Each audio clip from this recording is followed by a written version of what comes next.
Teman-teman, mari kita berdoa. Bapa kami di surga, berkati kami pada hari ini. Sekarang kami akan memulai ibadah chapel. Berkati kegiatan kami selanjutnya seperti pelajaran. Berkati Ibu Happy juga sebagai pengkhotbah biar lancar khotbahnya dan kami dapat fokus mendengarnya. Dalam nama Tuhan Yesus kami berdoa, amin. Teman-teman dan Bapak Ibu Guru dan teman-teman, mari kita menyanyi lagu pujian kedua, Bawalah Aku Yesus Dekat ke Salib, bait 1-3.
Teman-teman, mari kita menaikkan pokok doa. Pokok doa yang pertama, mari kita berdoa supaya kita fokus pembelajaran pada hari ini sampai seterusnya dan dapat mengikuti pelajaran dengan baik. Doa dimulai.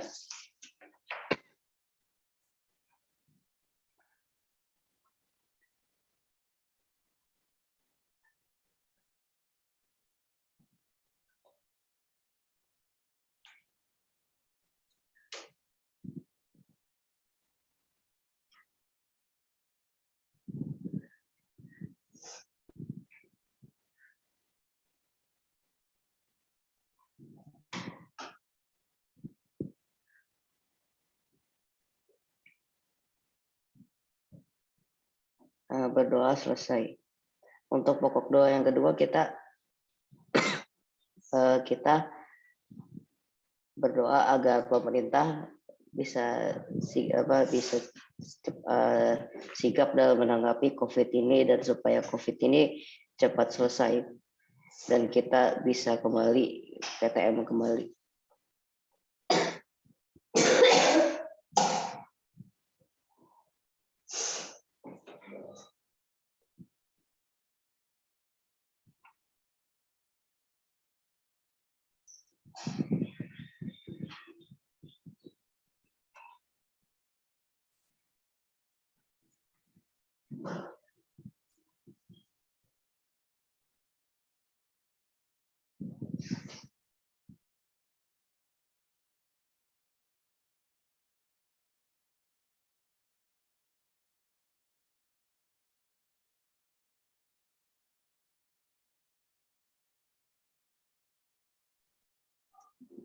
berdoa selesai. Bapa kami yang di surga, berikut tadi adalah pokok-pokok doa kami. Semoga Bapa yang di surga dapat kabulkan doa kami. Dalam nama Yesus kami berdoa, amin. Selanjutnya mari kita menyanyi lagu ketiga, Bawalah Aku Yesus Dekat ke Salib, lalu saya teruskan ke pengkhotbah Ibu Happy.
Terima kasih Jonathan. Selamat pagi Bapak Ibu dan anak-anak sekalian, anak kelas 8 ya.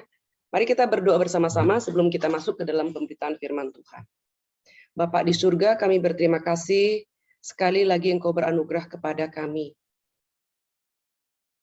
Di dalam hari-hari kami mengikuti pembelajaran, mengajar dan belajar, kami boleh mendapatkan kesempatan sekali lagi untuk beribadah bersama-sama walaupun dalam bentuk virtual. Kami berdoa sekali lagi mohon Tuhan berbelas kasihan atas kami, baik guru maupun murid yang mengikuti ibadah ini. Kiranya Engkau memberikan berkat rohani-Mu kepada kami, menjadi bagian kami sampai kepada kekekalan. Biarlah Roh Kudus yang mengajar kami dan memampukan kami untuk memahami firman yang akan kami dengarkan. Dengarlah doa kami dalam nama Tuhan kami Yesus Kristus, Tuhan dan Juru Selamat kami yang hidup, kami berdoa dan bersyukur. Amin. Ya, Bapak, Ibu, dan anak-anak sekalian, kita akan masuk ke dalam materi chapel kita ya. Pertanyaan 80 sampai pertanyaan 82. Pertanyaan 80 berbunyi, apakah perbedaan yang ada antara perjamuan Tuhan dan Misa Katolik Roma? Jawabnya, perjamuan Tuhan, jadi ini ada dua berarti kan, perjamuan Tuhan dan Misa Katolik Roma.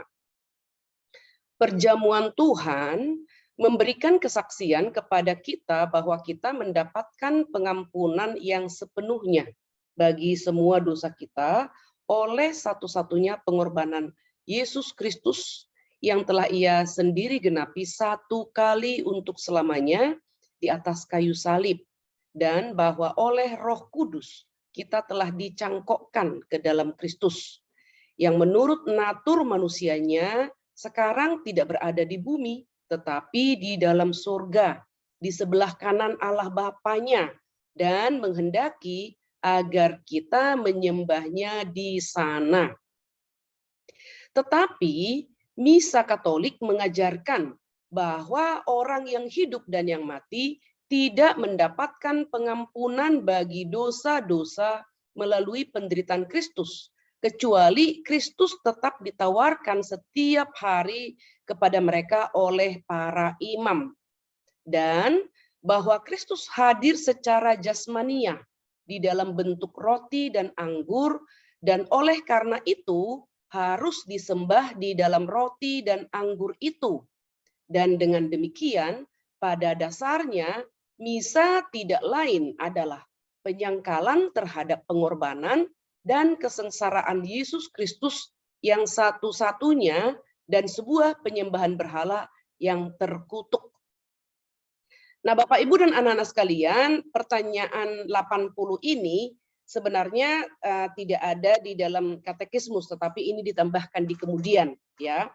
Dan kita perlu belajar esensi daripada perjamuan Tuhan atau perjamuan kudus. Nah, segala sesuatu yang tidak sesuai dengan prinsip iman Kristen tentu saja salah, ya. Dan pagi ini mari kita belajar sesuatu yang esensi yang diajarkan oleh Alkitab, itulah yang harus kita percayai. Di luar itu adalah salah. Nah, Alkitab mengajarkan kepada kita bahwa Yesus mati hanya satu kali saja untuk menebus dosa seluruh umatnya sepanjang zaman. Mari kita membuka bersama-sama Ibrani pasal 9. Satu orang membaca untuk kita, ya. Anak-anak segera membuka Alkitabnya. Ibu Happy akan minta setiap kali membaca Alkitab akan diwakili satu orang. Ibrani pasal 9 ayat 25 sampai ayat yang ke-28. Silahkan dibaca oleh Jesslyn. 8A 10. Silahkan Jesslyn. Ibrani pasal 9 ayat 25 sampai ayat yang ke-28. Dan ia bukan masuk untuk berulang-ulang mempersembahkan dirinya sendiri, sebagaimana imam besar setiap tahun masuk ke dalam tempat kudus dengan darah yang bukan darahnya sendiri. Sebab jika demikian, ia harus berulang-ulang menderita sejak dunia ini dijadikan. Tetapi sekarang ia hanya satu kali saja menyatakan dirinya pada zaman akhir untuk menghapuskan dosa oleh korbannya. Dan sama seperti manusia ditetapkan untuk mati hanya satu kali saja, dan sesudah itu dihakimi. Demikian pula Kristus hanya satu kali saja mengorbankan dirinya untuk menanggung dosa banyak orang. Sesudah itu ia akan menyatakan dirinya sekali lagi tanpa menanggung dosa untuk menganugerahkan keselamatan kepada mereka yang menantikan dia. Ya. Pasal 10 ayat 14, satu orang membaca. Sherina. Pasal 10 ayat 14. Sherina. 8A 15.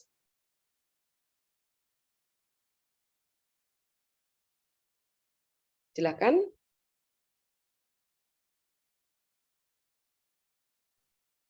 Apakah Sherina mendengar? Sherina Gozali. Ibrani pasal 10 ayat 15 sampai 17. Ya, Ibrani 10 ayat 14. Didengarkan ya. Ikuti pengajaran firman Tuhannya. Jangan bengong, jangan buka-buka yang lain. Silakan.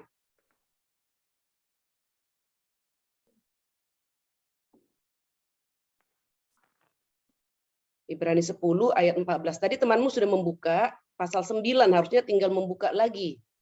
Tinggal lanjut, silakan. Kalau Sherina tidak siap, Brian Utama. Silakan Brian.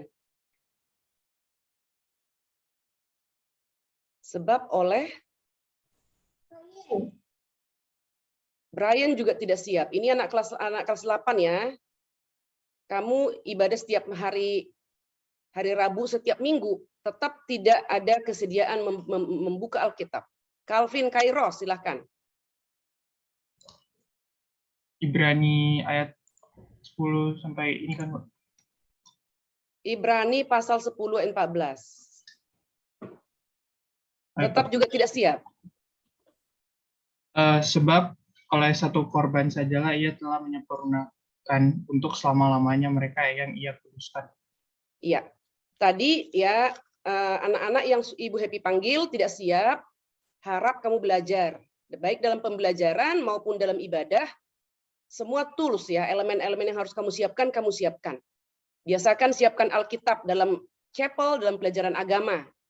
Dalam pembelajaran, siapkan buku-bukumu dan segala sesuatu yang dibutuhkan. Sudah kelas 8, ya. Nah, di dalam Ibrani pasal 9 ayat 28 ayat 25 sampai 28, pasal 10 ayat 14 memberitahukan kepada kita Yesus mati hanya satu kali untuk selama-lamanya. Jadi itu bukan keputusan dari bapak-bapak gereja, itu bukan karangan pendeta, tetapi Alkitab yang mengajarkan kepada kita.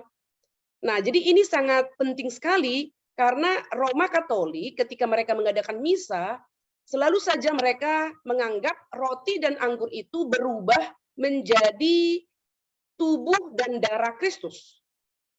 Jadi seolah-olah setiap kali misa akan terjadi lagi pengorbanan lagi, dan berulang-ulang pengorbanan. Itu sebabnya di dalam Alkitab berulang kali dan banyak sekali ditekankan Yesus mati hanya satu kali untuk selama-lamanya. Jadi tidak ada pengorbanan berulang-ulang, hanya satu kali saja. Nah, tetapi perjamuan kudus untuk mengingat pengorbanan Kristus dilakukan berulang-ulang. Anak-anak perhatikan, Yesus mengorbankan dirinya satu kali untuk selamanya, tetapi perjamuan kudus untuk mengingat pengorbanan Kristus di atas kayu salib itu dilakukan berulang-ulang. Berarti ada pengertian satu kali untuk selamanya, yaitu kematian Kristus, pengorbanan Kristus, tetapi untuk mengingat pengorbanan itu, kita melakukan berulang-ulang dalam bentuk perjamuan kudus. Karena Yesus yang memerintahkan pada waktu malam perjamuan kudus, Yesus mengambil roti, memecahkannya, mengambil cawan, dan meminumnya, menuangkannya kepada murid-muridnya dan berkata, lakukanlah ini untuk mengingat akan aku. Karena hitungan jam, Yesus akan ditangkap, disalibkan. Yesus akan mati dan mencurahkan darahnya. Nah, dalam pertanyaan 80 yang sudah kita baca tadi, di situ mau menekankan bahwa hanya satu kali untuk selamanya, tidak berulang-ulang. Nah, tadi kita melihat ya bahwa di dalam misa Katolik dikatakan roti dan anggur itu berubah. Nah, jikalau roti dan anggur itu berubah, berarti roti dan anggur itu disembah, ya enggak? Karena kan kita menyembah Tuhan kan?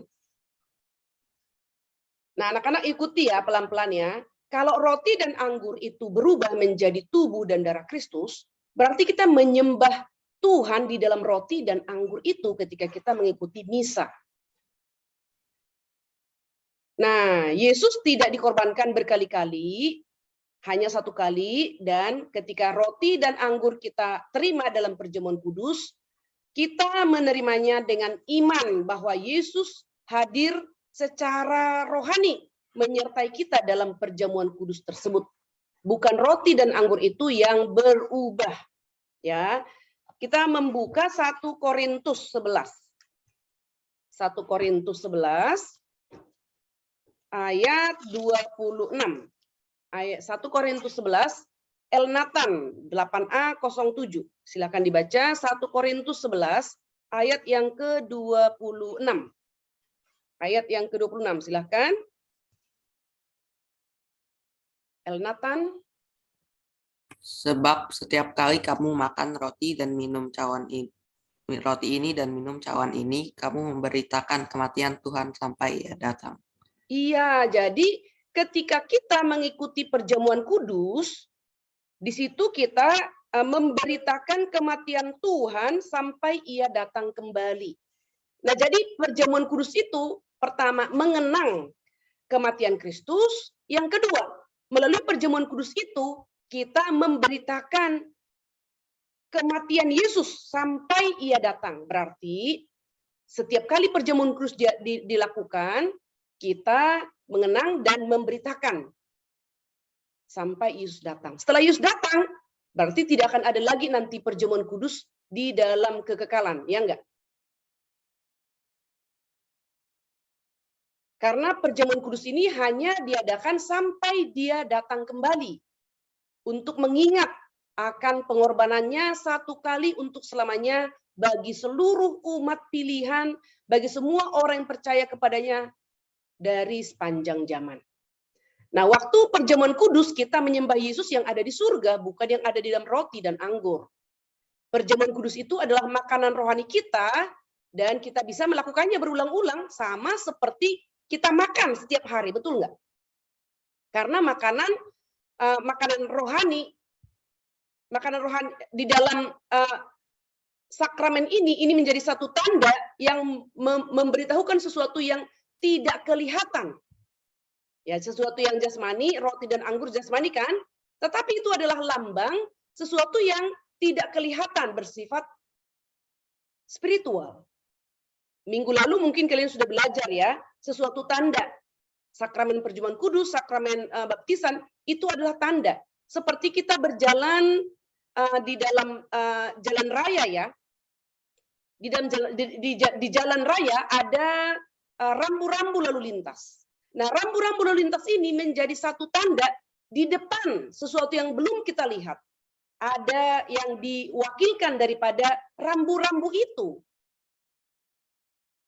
Ada sesuatu yang esensial, ada sesuatu yang real. Nah, demikian juga perjamuan kudus dan baptisan itu adalah simbol yang kelihatan, tetapi ada sesuatu yang real yang diwakilkan atau yang dilambangkan oleh perjamuan kudus dan baptisan itu. Dan jelas yang disimbolkan itu adalah pembasuhan akan dosa kita, pengampunan akan dosa kita. Nah, saat perjamuan kudus, kita mencari Kristus yang ada di atas, di surga, bukan mencari Kristus yang ada di dalam elemen roti dan anggur, ya kan? Tadi Ibu Happy sudah mengatakan waktu kita perjamuan kudus dengan iman kita percaya Yesus hadir menyertai kita dalam perjamuan kudus itu. Jadi kita tidak sedang menyembah Yesus yang ada dalam roti dan anggur, seperti yang dikatakan oleh Roma Katolik pada saat mereka misa, roti dan anggur itu berubah menjadi tubuh dan darah Kristus. Berarti mereka mencari Tuhan di dalam roti dan anggur, bukan? Dan kalau itu terjadi, memang benar seperti jawaban di kalimat paling bawah tadi, itu ada suatu penyembahan berhala. Nah, Yesus Kristus menurut naturnya berada di surga, di sebelah kanan Allah Bapa, ya kan? Dalam pengakuan iman rasuli kan? Yesus naik duduk di sebelah kanan Allah Bapa. Nah, setelah Yesus bangkit, dia naik ke surga, bukan? Dalam 1 Korintus 10 ayat 16 sampai 17. Mari kita melihat kembali 1 Korintus 10 ayat 16 sampai ayat yang ke-17. Matthew Christian 8B, nomor absensi 14 ya. Silakan. Bukankah cawan pengucapan syukur yang atasnya kita ucapkan syukur ada persekutuan dengan darah Kristus? Bukankah roti yang kita pecah-pecahkan adalah persekutuan dengan tubuh Kristus? Karena roti adalah satu, maka kita sekalipun banyak adalah satu tubuh. Karena kita semua mendapat bagian dalam roti yang satu itu. Iya, dalam 1 Korintus 10 ayat 16-17 ini dikatakan bukankah cawan pengucapan syukur yang atasnya kita ucapkan syukur adalah persekutuan dengan darah Kristus? Bukankah roti yang kita pecah-pecahkan adalah persekutuan dengan tubuh Kristus? Jadi yang terjadi adalah Roh Kudus mencangkokkan kita dengan Kristus sehingga kita mengalami unity, persatuan dengan Kristus. Persekutuan, di sini menggunakan istilah persekutuan. Jadi Roh Kudus yang mencangkokkan kita, Roh Kudus yang menyatukan kita dengan Kristus. Nah, maka dengan demikian dikatakan kita semua yang dipersatukan dengan Kristus menjadi anggota tubuh Kristus. Ayat yang ke-17. Karena roti adalah satu, maka kita sekalipun banyak adalah satu tubuh karena kita semua mendapat bagian di dalam roti yang satu itu. Jadi yang mau digambarkan roti itu adalah tubuh Kristus, begitu kan? Karena tubuh adalah satu, maka kita semua yang dicangkokkan ke dalam tubuh Kristus adalah satu. Nah, ini yang perlu kita pahami sebagai orang Kristen. Ya, anak-anak yang masih SMP, masih remaja, kamu perlu memahami ini. Mungkin kamu belum ada pengalaman mengikuti perjamuan kudus. Tetapi pengajaran ini adalah pengajaran yang mempersiapkan kamu membangun fondasi pengetahuan agar nanti pada waktu kamu mengikuti katekisasi, setelah katekisasi menyatakan pengakuan iman dan kamu akan dapat mengikuti perjamuan kudus. Nah, pada waktu perjamuan kudus itu ingatlah pengajaran pada saat kamu di SMP. Perjamuan kudus itu bukan hanya menerima roti dan anggur, tapi perjamuan kudus itu adalah satu sakramen yang sangat serius. Kenapa? Karena itu adalah satu ingatan bagi umat Tuhan akan pengorbanan Kristus. Itu ada satu ingatan bahwa dosa kita telah dihapuskan melalui kematian Kristus satu kali untuk selamanya di atas kayu salib.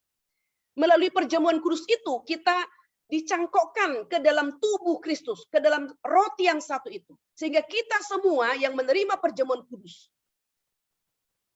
Berarti ini tidak bicara tentang satu gereja, bukan? Jadi di semua gereja, di mana saja perjamuan kudus diadakan, kita memakan roti yang sama, yaitu tubuh Kristus. Berarti kita adalah, seluruhnya adalah tubuh Kristus. Saudara seiman. Kristus menjadi kepala, kita menjadi anggota tubuh Kristus. Nah, di dalam Kisah Para Rasul 7, mari kita membuka bersama-sama Kisah Para Rasul pasal 7 ayat yang ke-56. Frederick Nathanael, silakan dibaca Kisah Para Rasul 7 ayat yang ke-56. Para Rasul 7 ayat 56. Lalu sesuatu katanya, sungguh aku melihat langit terbuka dan anak manusia berdiri di sebelah kanan Allah. Iya, ini adalah peristiwa Stefanus dibunuh. Sebelum Stefanus mati, langit terbuka, dia melihat, ya, dikatakan aku melihat anak manusia berdiri di sebelah kanan Allah, Allah Bapa. Sekali lagi pengakuan iman rasuli. Ketika Stefanus mati, Yesus sudah naik ke surga, bukan? Dan sekarang kita mengerti anak-anak, secara natur manusianya, Yesus naik dan berada di sebelah kanan Allah Bapa. Stefanus mendapatkan privilege, ya, di dalam peristiwa kematian Stefanus sebagai martir pertama. Allah memberikan privilege kepadanya, langit terbuka, dia melihat Allah Anak berdiri di sebelah kanan Allah Bapa. Nah, ketika kita bicara tentang Allah Anak berdiri di sebelah kanan Allah Bapa, Allah Anak di sana bersyafaat bagi umat pilihan. Allah Bapa, Allah Anak di sana berdiri sebagai pembela bagi kita di hadapan Allah Bapa. Menjadi pengantara. Nah, itu semua memiliki makna yang sangat dalam sekali. Nah, jadi sekali lagi menunjukkan secara natur manusianya Yesus ada di surga. Berarti tidak mungkin Yesus yang ada di surga ada di dalam roti dan anggur. Nah, itu mau ditunjukkan, itu yang mau ditekankan. Di dalam Kolose pasal 3, kita membuka bersama Kolose pasal 3, ayat 1 sampai 3. Kolose pasal 3, ayat 1 sampai 3. Stephen Yang, silahkan dibaca. Kolose pasal 3, ayat 1 sampai 3. Karena itu kalau kamu dibangkitkan bersama dengan Kristus, carilah perkara yang di atas, di mana Kristus ada, duduk di sebelah kanan Allah. Baik, pikirkanlah perkara yang di atas, bukan yang di bumi, sebab kamu telah mati, dan hidupmu tersembunyi bersama dengan Kristus di dalam Allah. Iya, di dalam Kolose pasal 3 ayat 1 sampai 3 ini mengajarkan kepada kita kehidupan dunia yang dikontraskan, ya, dikontraskan hidup dunia versus perkara yang di atas yang membawa kita kepada Kristus. Dikatakan karena itu kalau kamu dibangkitkan bersama dengan Kristus, carilah perkara yang di atas di mana Kristus ada, duduk di sebelah kanan Allah. Pikirkanlah perkara yang di atas, bukan yang di bumi. Jadi dikontraskan, ya, hidup di dunia versus perkara yang di atas yang membawa kita kepada Kristus. Sebab kamu telah mati dan hidupmu tersembunyi bersama dengan Kristus di dalam Allah. Nah, Bapak, Ibu, dan anak-anak sekalian, mari kita belajar dalam hidup kita yang satu kali dan singkat ini. Kita yang sudah diberikan iman, dikatakan di sini, karena itu kamu yang telah dibangkitkan bersama dengan Kristus. Berarti dibangkitkan secara rohani, bukan? Nanti realnya pada waktu Yesus datang kembali baru kita dibangkitkan secara jasmani. Dibangkitkan bersama dengan Kristus berarti kita sudah dihidupkan secara rohani. Hati yang batu telah diganti menjadi hati daging. Hati yang keras telah dilembutkan, telah digemburkan menjadi seperti tanah yang subur. Telah diberikan hati yang baru. Nah, untuk kita, untuk umat Tuhan yang telah diberikan hati yang baru, telah diganti hati batu menjadi hati daging, telah dilembutkan dari hati keras menjadi hati lembut, digemburkan seperti tanah yang subur. Cari perkara yang di atas.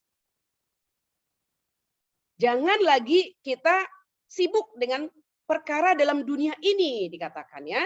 Segala sesuatu yang mengalihkan perhatian kita dari Kristus, semua itu ada perkara dunia.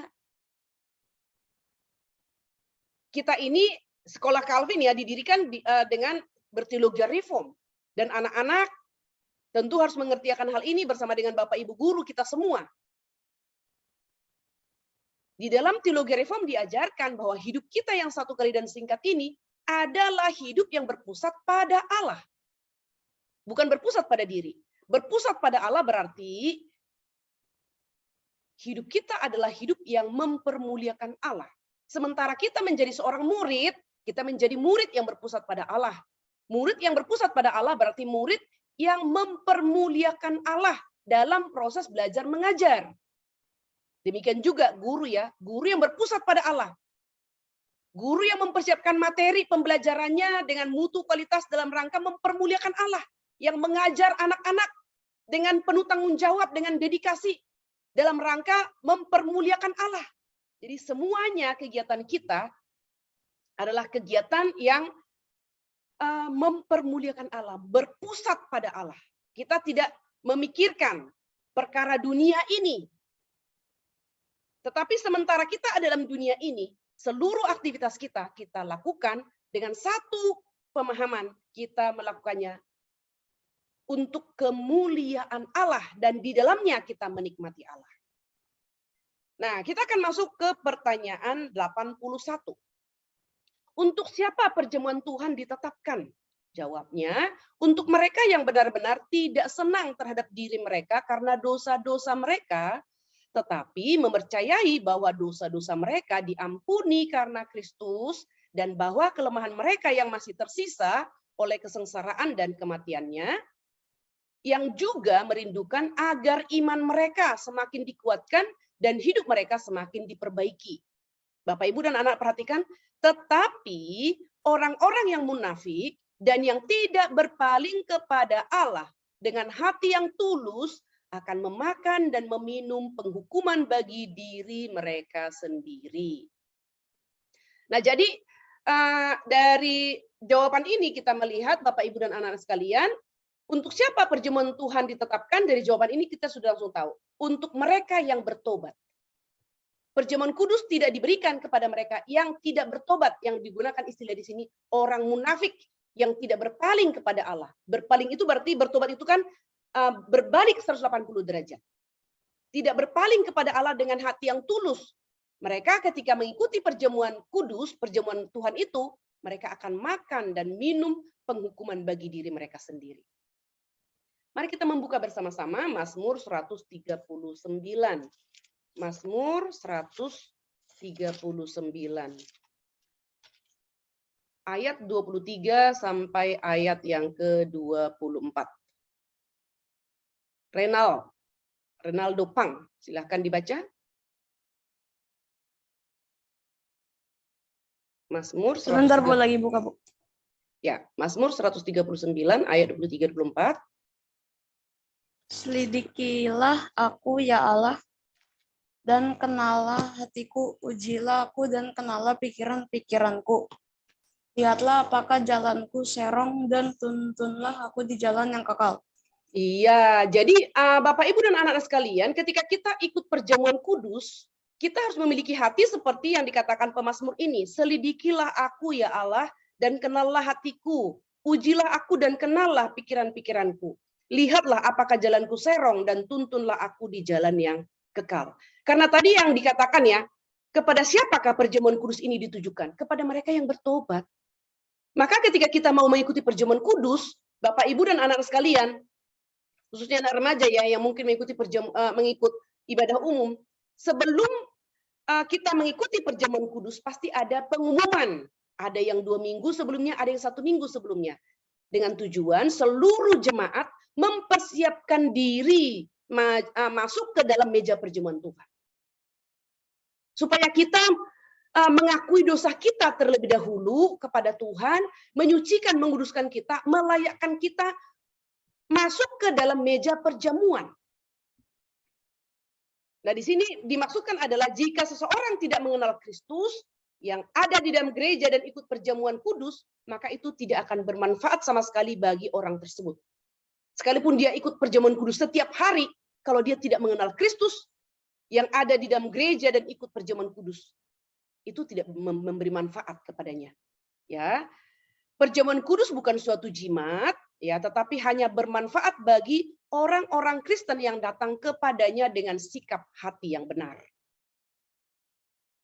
Sekali lagi Bapak Ibu, khususnya Bapak Ibu ya yang mengikuti perjamuan kudus, harapannya kita memahami hal ini, mengerti hal ini, memaknai perjamuan kudus itu dengan pengertian yang benar.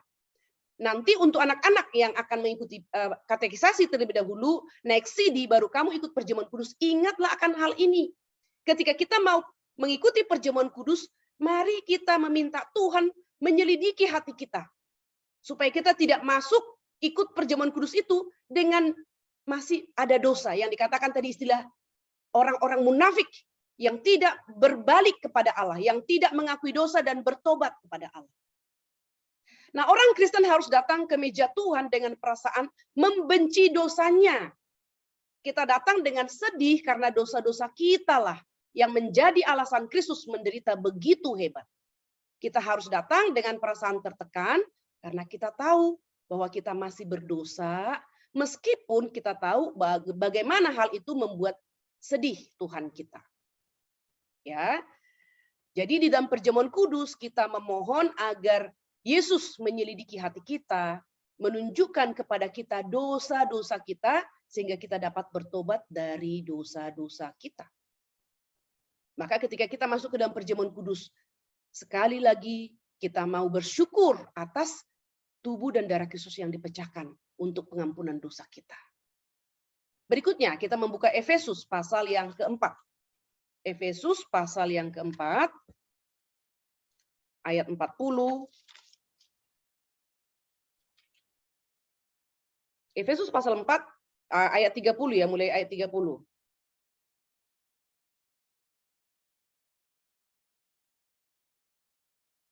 Sampai pasal 5 ayat 2. Satu orang membaca untuk kita. Jovinka Kristabel 8B. Silakan. Dan janganlah kamu mendukakan Roh Kudus Allah yang telah memeteraikan kamu menjelang hari penyelamatan. Segala kepahitan, kegeraman, kemarahan, pertikaian, dan fitnah hendaklah dibuang dari antara kamu. Demikian pula segala kejahatan. Tetapi hendaklah kamu ramah seorang terhadap yang lain, penuh kasih mesra dan saling mengampuni sebagaimana Allah di dalam Kristus telah mengampuni kamu.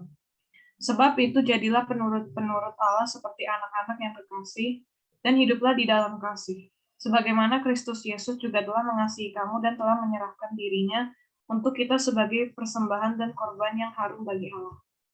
Iya. Nah, dari ayat ini kita mau belajar bersama, mereka yang datang ke dalam perjamuan kudus haruslah, yang pertama, umat Allah yang memiliki iman kepada Kristus. Jadi sudah beriman kepada Kristus. Loh, ada ya umat Allah di dalam gereja yang tidak beriman kepada Kristus? Ada. Makanya kita melakukan penginjilan kembali dalam gereja. Ya kan? Nah, jadi harus menyatakan iman. Itu sebabnya anak kecil belum bisa mengikuti perjamuan kudus karena dianggap anak kecil belum mampu memahami pengorbanan Kristus. Karena kalau anak kecil mengikuti perjamuan kudus, mereka menganggap itu seperti roti-rotian saja begitu ya. Dan itu ada satu penghinaan kalau kita tidak memiliki pengertian tentang makna roti dan anggur yang kita terima dalam perjamuan kudus.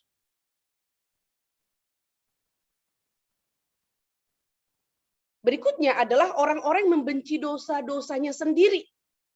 Nah, jadi dari sini Bapak Ibu dan anak-anak sekalian, kalau kita memahami bahwa setiap kali kita ikut perjamuan kudus, pertama kita harus sudah yakin beriman kepada Kristus. Yang kedua, kita membenci dosa-dosa kita. Kalau hal ini kita pahami, berarti kita akan mengharapkan perjamuan kudus itu diadakan setiap minggu, betul? Supaya setiap minggu, setiap kali kita datang ke gereja, kita diingatkan untuk mengevaluasi diri kita datang kepada Tuhan. Meminta Tuhan, selidikilah hatiku. Lihatlah apakah jalanku serong. Berarti setiap kali kita datang ke gereja mengikuti perjamuan kudus akan terjadi pertobatan, bukan? Nah, itu sebabnya ada gereja yang mengadakan perjamuan kudus ini setiap minggu. Ada gereja yang mengadakan perjamuan kudus ini setiap bulan, 1 kali. Ada gereja yang mengadakan perjamuan kudus ini dalam triwulan 1 kali. Dan itu semua tentu ada pemikiran ya, di balik kenapa ada setiap kali, ada 1 kali dalam sebulan, ada 1 kali dalam 1 triwulan. Nah, pada intinya adalah yang setiap minggu mengadakan perjamuan kudus, diharapkan hal ini terjadi pada jemaat. Meyakini sudah beriman kepada Kristus, membenci dosa-dosanya, dan menyelidiki, ya meminta Tuhan terus menyelidiki dirinya, sehingga terjadi terus pertobatan setiap kali datang ke rumah Tuhan. Tetapi ada gereja yang tidak mau mengadakan setiap minggu. Kenapa? Karena mereka takut. Kalau setiap minggu nanti jemaat jadi menganggap itu hal biasa. Tidak lagi memaknai roti dan anggur itu dengan benar. Maka adakanlah sekali sebulan. Ada lagi jemaat yang mengatakan tidak mengadakan sekali setiap minggu, tidak mengadakan 1 kali dalam sebulan, tetapi 1 triwulan. Karena menganggap kalau terlalu sering, sama. Nanti tidak dihargai lagi, tidak dimaknai lagi dengan benar. Nah, jadi sekarang kita bisa mengerti ya, kenapa ada gereja setiap minggu, ada gereja sekali sebulan, ada gereja 1 kali dalam triwulan. Nah, orang-orang yang percaya bahwa dosa-dosanya mereka diampuni dan kelemahan mereka yang tersisa ditutupi. Nah, inilah orang-orang yang datang ke dalam perjamuan kudus, harus memiliki iman kepada Kristus, membenci dosa-dosanya, percaya bahwa dosa-dosa mereka diampuni, dan kelemahan mereka yang tersisa ditutupi. Orang-orang yang juga, ya orang-orang yang datang ke perjamuan kudus ya, mereka juga merindukan agar iman mereka semakin dikuatkan dan hidup mereka semakin diperbaiki. Nah, inilah sikap yang seharusnya datang ke dalam rumah Tuhan, mengikuti perjamuan kudus ya, yang diajarkan dalam Efesus 4 ayat 30 sampai pasal 5 ayat 2. Jadi pada saat kita ikut mengambil bagian di dalam perjamuan kudus, kita merasa sedih karena dosa-dosa kita menyebabkan Tuhan kita menderita, dan itu membuat kita ingin meninggalkan dosa-dosa itu dan tidak akan pernah lagi melakukannya. Nah, kita harus tahu bahwa kita diampuni pada waktu ikut perjamuan kudus ya. Kita tahu bahwa kita diampuni dan itu membuat kita bersyukur. Sehingga kita ingin melakukan sesuatu yang telah melakukan untuk Dia yang telah melakukan begitu banyak bagi kita. Pada waktu perjamuan kudus itu membawa kerinduan yang baru bagi kita untuk meninggalkan dosa dan hidup bagi Kristus. 1 kali ini true story ya, true story. 1 kali saya ikut perjamuan kudus di gereja pusat, di depan saya itu anak remaja. Ya, anak remaja. Mereka sudah mengikuti katekisasi, sudah CD, dan mereka sudah ikut perjamuan kudus. Tetapi ada sesuatu yang ganjil, saya katakan ganjil karena itu tidak umum. Tapi itu saya mau sampaikan kepada Bapak, Ibu, dan anak-anak supaya kita belajar. 1 anak remaja ini, di antara remaja yang mengambil roti dan anggur, 1 tidak mengambil. Lalu teman-temannya saling menyikut, ambil, kurang lebih begitulah ya, karena persis di depan saya. Tapi anak ini tidak bergeming, tidak terganggu dengan sikutan temannya, mengatakan ambil. Dia tidak mengambil sama sekali, dan perjamuan kudus berjalan terus ya, ambil roti, ambil anggur, dan pendeta Stephen Tong memimpin dari depan, kita ambil roti, makan, ambil cawan, minum. Setelah selesai ibadah, sambil berjalan ya keluar dari tempat duduk menuju ke pintu keluar, anak-anak remaja ini mengerumuni temannya ya, dan saya ada di belakang mereka tetap berjalan.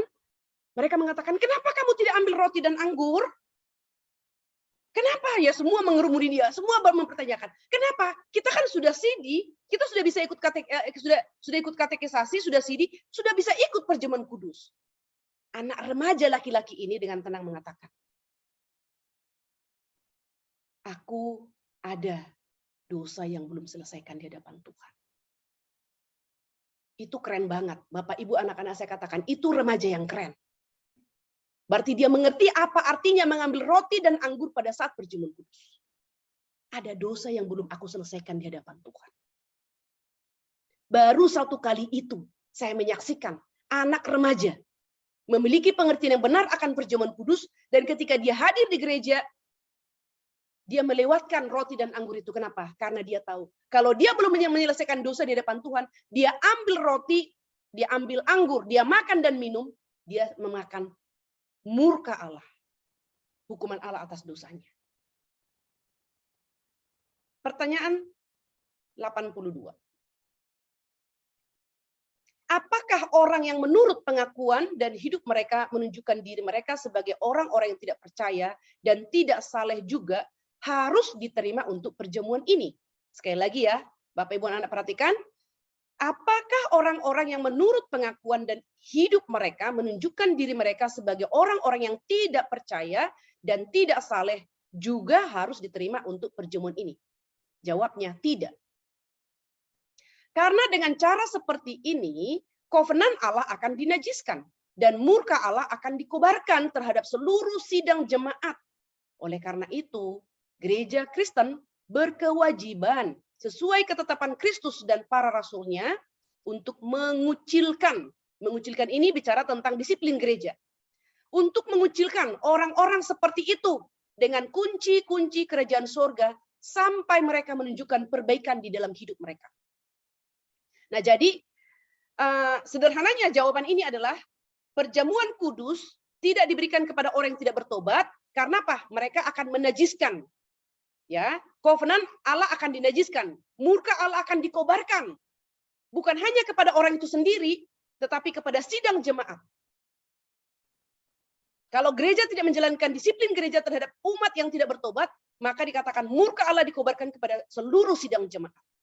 Nah, itu sebabnya di dalam gereja yang sejati ada unsur disiplin gereja. Maka ada istilah dikucilkan, diekskomunikasi, di-ban, ya. Mungkin Bapak Ibu anak-anak pernah mendengarkan diekskomunikasi, didisiplin, lalu di-ban, ya. Ada istilah-istilah itu untuk menerapkan pengucilan, ya, dikucilkan. Mari kita membuka bersama-sama 1 Korintus 10. 1 Korintus 10. Ayat 19 sampai 22, satu orang membaca untuk kita. NG Destiny Hermawan. Silakan NG. Apakah yang kumaksudkan dengan perkataan itu?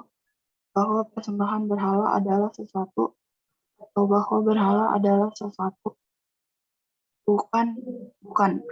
Apa yang kumaksudkan ialah bahwa persembahan mereka adalah persembahan pada roh-roh jahat, bukan kepada Allah.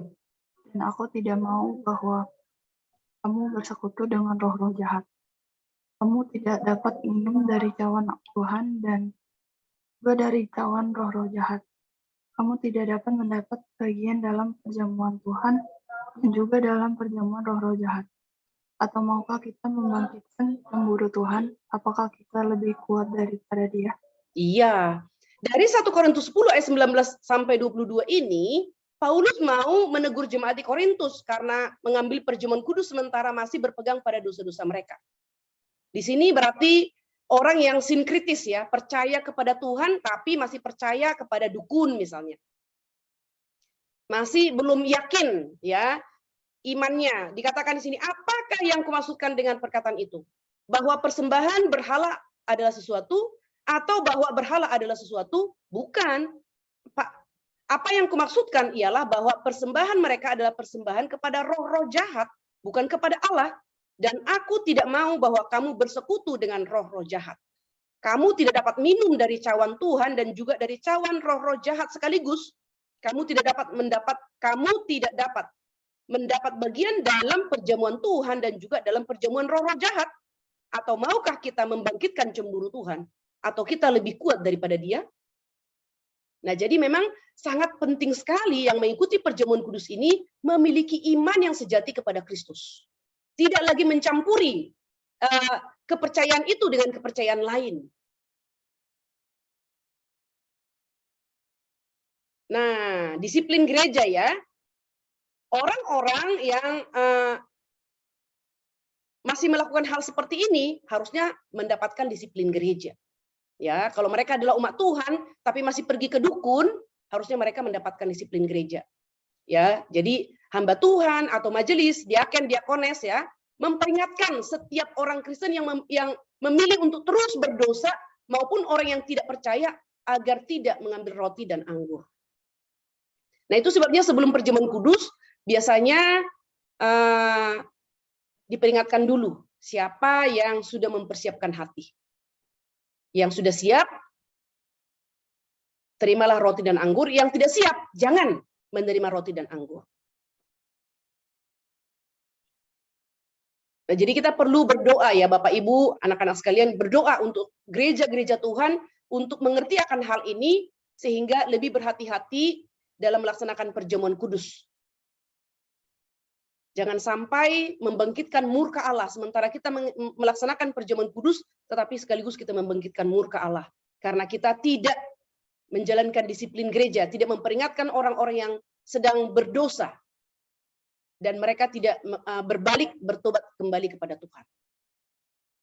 Nah, Paulus mengingatkan para pemimpin gereja agar melindungi orang agar tidak makan dan minum penghakiman Allah terhadap mereka dan melindungi gereja dari ikut berbagian di dalam dosa. Jadi ini jelas ya, melindungi orang itu agar tidak makan dan minum penghakiman Allah dan juga melindungi gereja agar tidak ikut berbagian dalam dosa mereka. 1 Korintus 11. Kita membaca Revaya, silahkan dibaca. 1 Korintus 11 ayat 27 sampai ayat 30.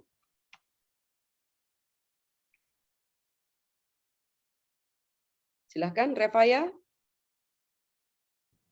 1 Korintus 11 ayat 27 sampai 30. Jadi barang siapa dengan cara yang tidak layak makan roti atau minum cawan Tuhan, ia berdosa terhadap tubuh dan darah Tuhan. Karena itu hendaklah tiap-tiap orang memuji dirinya sendiri dan baru sesudah itu ia makan roti dan minum dari cawan itu. Karena barang siapa makan dan minum tanpa mengakui tubuh Tuhan, ia mendatangkan hukuman atas dirinya. Sebab itu banyak di antara kamu yang lemah dan sakit, dan tidak sedikit yang meninggal. Iya. Jadi perjamuan kudus ini adalah waktu yang hikmat, serius. Di sini dikatakan oleh Paulus kepada jemaat di Korintus ya. Jadi barang siapa dengan cara yang tidak layak makan roti atau minum cawan Tuhan, ia berdosa terhadap tubuh dan darah Kristus. Karena itu hendaklah tiap-tiap orang menguji dirinya sendiri dan baru sesudah itu ia makan roti dan minum dari cawan itu. Karena barang siapa makan dan minum tanpa mengakui tubuh Kristus, ia mendatangkan hukuman atas dirinya. Dan sebab itu banyak di antara kamu yang lemah dan sakit dan tidak sedikit yang meninggal. Nah, jadi Bapak, Ibu, dan anak sekalian, mari kita memahami akan hal ini. Perjamuan kudus itu bukan sesuatu agenda gereja yang rutin. Apakah setiap minggu, ya gereja yang mengadakan setiap minggu. Apakah setiap bulan, gereja yang mengadakan setiap bulan. Apakah setiap triwulan, gereja yang mengadakan setiap triwulan. Itu bukan agenda gereja yang rutin. Tetapi itu adalah satu ingatan akan pengorbanan Kristus yang harus diikuti dengan pengertian yang sebenar-benarnya. Perjamuan kudus penting bagi Allah karena mengingatkan Allah telah mengaruniakan anaknya yang tunggal menerima seluruh murka Allah untuk menanggung dosa umat pilihan. Allah tidak menoleransi orang yang datang ke meja perjamuan jika mereka tidak pernah bertobat dari dosa-dosanya yang untuknya Kristus telah mati. Jadi Allah sendiri membenci orang yang datang ke perjamuan kudus. Pertama, tidak memahami arti perjamuan kudus. Yang kedua, tidak menghargai tubuh dan darah Kristus yang telah dipecah-pecahkan dan dicurahkan di atas kayu salib. Mazmur 50, mari kita membuka bersama. Mazmur 50 ayat 14 sampai ayat yang ke-17. Elizabeth, mutar-mutar, silahkan. Mazmur 50 ayat 14 sampai 17. Persembahkanlah syukur sebagai korban kepada Allah dan bayarlah nazarmu kepada yang maha tinggi. Berserulah kepadaku pada waktu kesesatan, aku akan meluputkan engkau dan engkau akan memuliakan aku. Tapi kepada orang fasik Allah berfirman, apakah urusanmu menyelidiki ketetapanku dan menyebut-nyebut perjanjianku dengan mulutmu, padahal engkaulah yang membenci teguran dan mengesampingkan firman-Ku. Ya, dalam Mazmur 50 ayat 14 sampai 17 ini, ya tampaknya ada orang berpikir bahwa Allah senang sekali, ya setiap kali ada orang yang datang untuk menyembah Dia, tidak peduli apakah orang itu percaya atau tidak, tidak peduli bagaimana orang itu hidup.